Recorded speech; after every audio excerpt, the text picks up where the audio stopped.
What is going on, friends? Hello, hello, hello. I am live, and I am coming to you from the beach. I've been getting lots of questions on what type of supplements, what are some foods that trigger, what are some things we can do, what are some lifestyle choices. You know, actually, it's a good one to talk about sun, as I'm out here in the sun. I got my jackets around my waist. I'm out here in the sun. And for some people, specifically HSV1 and HSV2 for that matter, they get outbreaks when they get too much sun. What I have been told, that's something that hasn't triggered it for me, and what I've seen, what I've researched, where I think vitamin D is super important, and I think getting the sunlight is super important. Sometimes we get too much, or we're not used to it. We get sunburned, and then our body's in the recovery mode. So I have heard people say like, oh, I get sunburnt and I get, you know, or I'm out and they get oral outbreaks. Everyone's different though.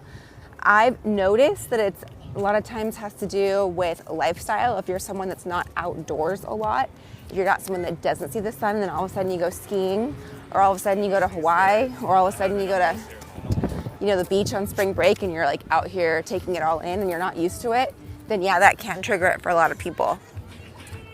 So I'm in LA, I flew here with my husband, and I'm here for a couple days, and typically travel will cause outbreaks for me, okay? So typically those are things that cause outbreaks.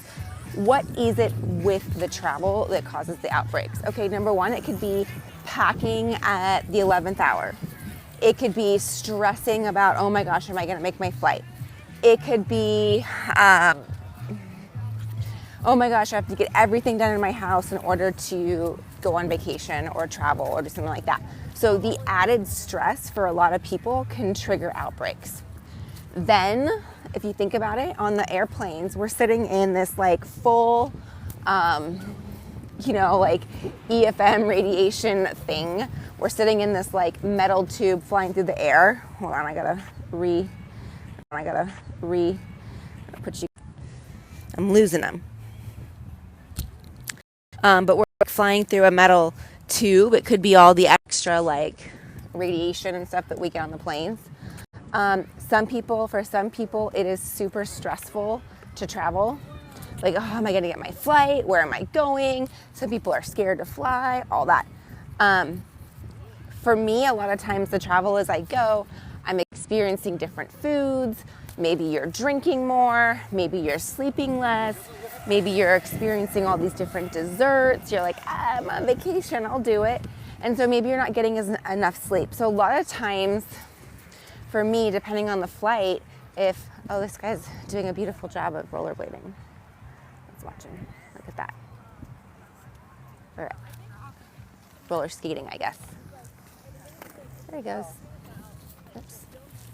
Okay, anyways. So a lot of times when I am traveling, I will have the different foods and not sleep. So by the time I get off the plane, or if it's a red eye, or if you're traveling across the country or across the world, you can get there and you're like, oh my gosh, my body's already exhausted. So that's another big one that can cause people to experience prodrome or outbreaks of that nature. So some things to do ahead of time would be to,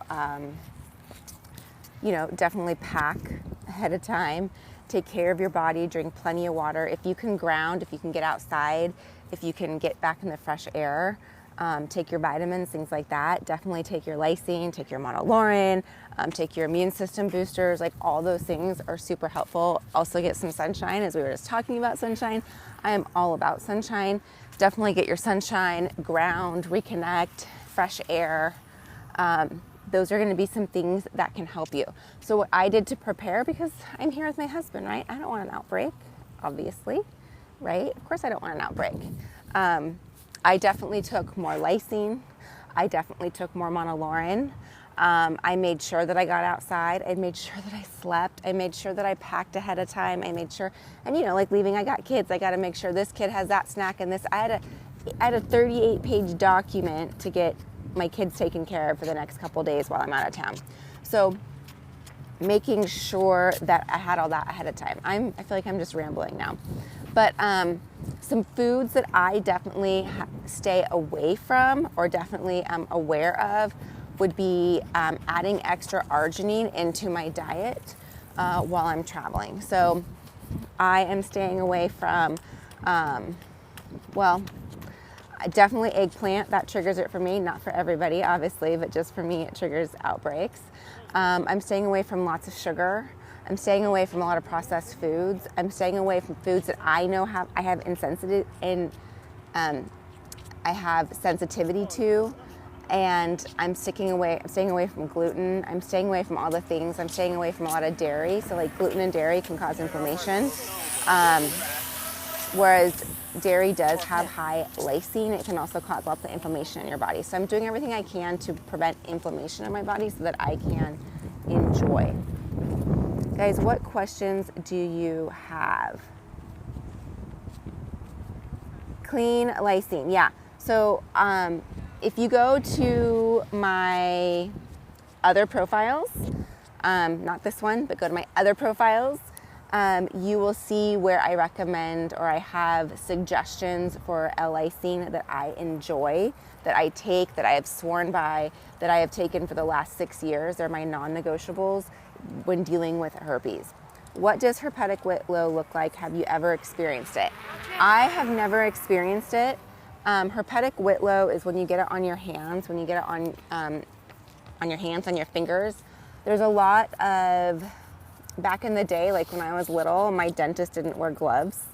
So back in the day, prior to, I'd say, the 80s, that would be something that was common of dentists, potential, not that they had it, but like they would be more at risk, right? They're in people's mouths. And so it's when you get it on your hands. I would Google it, and of course ask a dermatologist. It's not as common, but can you get it there? Of course. Think about like your cuticles, if you cut your cuticles and you touch an outbreak. Because of your channel, I rarely get HSV1 interference with my life and bother me. Yay, congratulations. That makes me happy. I like hearing that my channel, Life with Herpes, has helped many people around the world. Thank you for the hearts. I appreciate that. I really, really, really appreciate that. Thank you. Some key differences between HSV1 and HSV2. Well, there's really not too many differences. In fact, recently, in the last 40 years, it was about 40 years ago, maybe 45 years ago, we didn't know the difference between HSV1 and HSV2.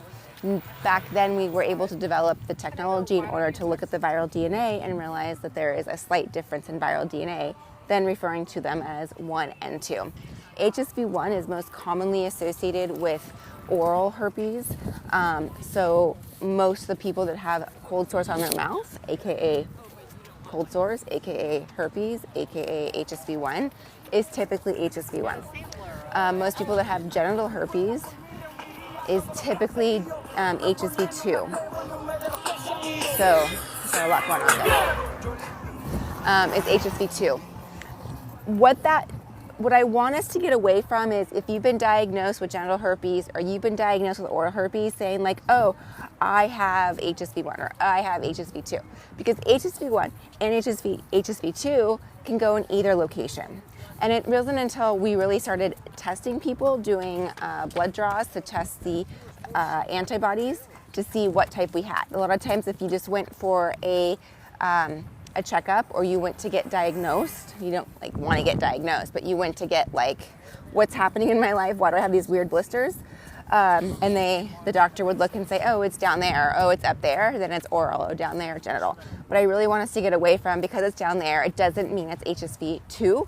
It's very common, especially in our youth now, not our youth, our teens and 20s. A lot of those, that age demographic, they are getting HSV1 genital because of us doing things with our mouth. Okay, what else? Ask about preventing outbreaks. What are some things we can do about preventing outbreaks, guys? Oh, back to, so the sun's changing. It doesn't look like a picture on Google. It healed in like 4 days, but still worried. So for the herpetic whitlow question that you have, I would suggest if it happens again, go get it swabbed. That's really going to be the only thing you can do. So when you have HSV, whether it's 1 or 2, and you get an outbreak somewhere and you're like freaking out and you're like, oh my gosh, is this herpes, is it not? If you get a blood draw, you're gonna test positive because you already have it. So the blood draw the blood draw downside is you don't know the location of where you have it, you just know the type. So if you do have an area, whether it's your hands, whether it's your face, whether it's your buttocks, whether it's your hamstring, whether it's your thigh, whatever it is, go get that area swabbed to see what it is. And then you'd be able to look at that viral DNA. I have had lots of people in my community that have gotten herpes in really random spots, or think that it's herpes, and it turns out it's shingles, which is the chickenpox, which is also a herpes virus. It's the cousin of HSV 1 and 2. But I've also had other people have other skin issues, skin diseases, and they're like, oh, thank goodness I went and got that tested. Yay, someone's always asymptomatic. That is awesome. I know there's a lot of people that are jealous of you. It's so funny because when the people are asymptomatic and they find out they have herpes and they're like, I'm asymptomatic, they also a lot of times will stress out just as much as the people that have herpes because they're like, well, I don't know where I have it. Do I have it on my mouth or do I have it on my genitals? And I'm like, you don't understand. The people that have herpes that have back-to-back outbreaks are like, I wish I was asymptomatic because I'm getting so many outbreaks. Oh my gosh, it doesn't matter where I have it. I just wish I didn't have it. So, the grass is always greener on the other side. It's just something to realize that, hey, if you have HSV and are asymptomatic, like that's the Rolls Royce of a herpes diagnosis, if there is one, to not get outbreaks, because so many people suffer from back-to-back outbreaks. So, what else is going on?